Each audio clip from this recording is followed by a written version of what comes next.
Halo semuanya, dengan Eva di sini. Hari ini aku mau nge-review film tentang Kuncen. Nah, aku di sini sama teman aku. Ini dia ada di depan tapi nggak ke-record. Nah, nanti aku bakal nge-review film tentang Kuncen itu gimana. Jadi ikuti terus ya keseruan kita hari ini. Ini teman aku guys, tuh. Halo.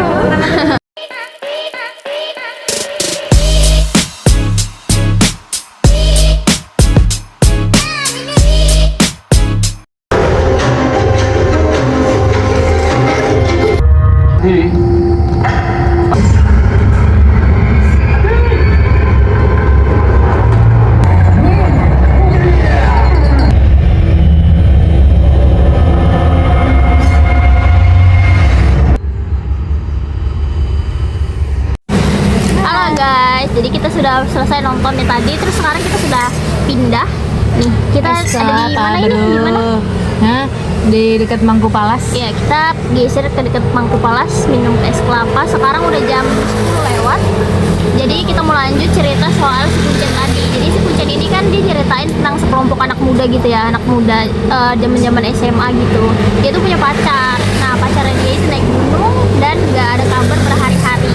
Jadi dia tuh sama teman-temannya kayak nekat nyusul pacarnya dia naik gunung gitu loh. Nah, sampai di sana dia ketemu sama orang-orang yang mana teman-teman mereka juga itu nggak ada kabar. Sudah dari hari apa ya? Hari Jumat ya? Hari Ya, Jumat sampai hari Senin itu. Mereka tuh nggak ada kabar gitu.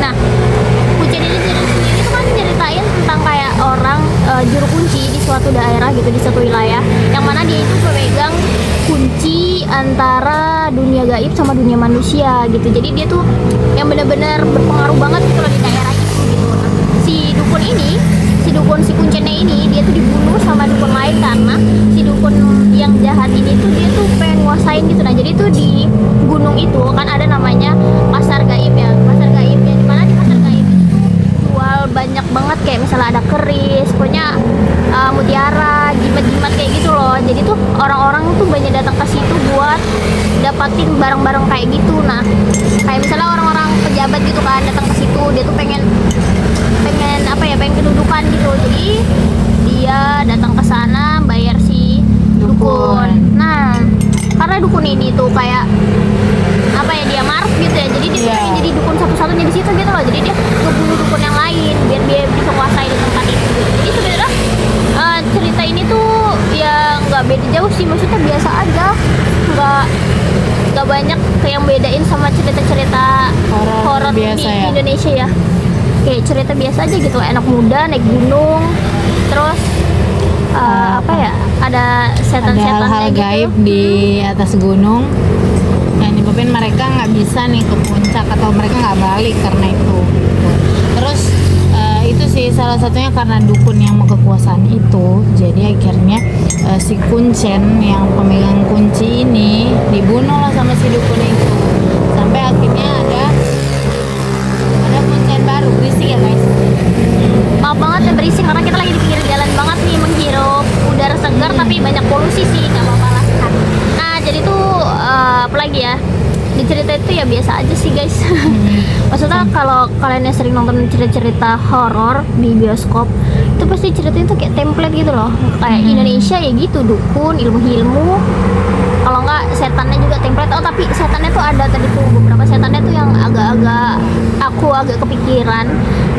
Kalau setannya itu nempel di dinding, kalian bisa kebayangin nggak sih setannya ini nempel di dinding? Jadi aku tuh ngebayanginnya kayak kalau lagi di rumah sendirian, kalian lihat kan kalau di pojok-pojok rumah tuh biasanya mau ngebayangin di pojok-pojok rumah itu. Nah, kayak kalian lihat dia tuh kayak gini, nah di pojokan rumah, terus ngeliat kalian dengan rambutnya ke bawah. Itu sih kalau aku lebih suka setannya tuh kayak gitu penampilannya.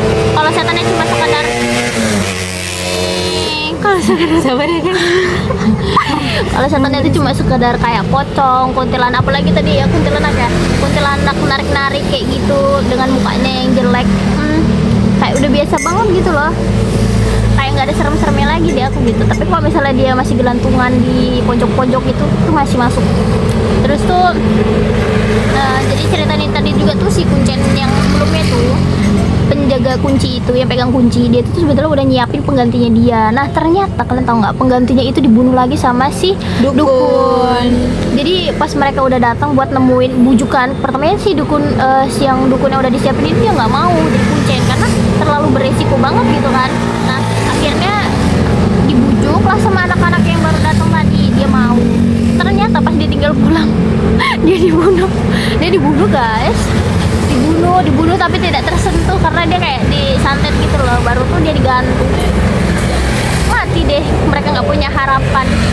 Tapi Kamu mau nyampaikan nggak sih tadi pesan orang tuanya si cewek tadi?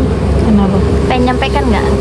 Nah, tapi ada satu hal yang bisa diambil dari film ini tentang kedekatan antara bapak dan anaknya.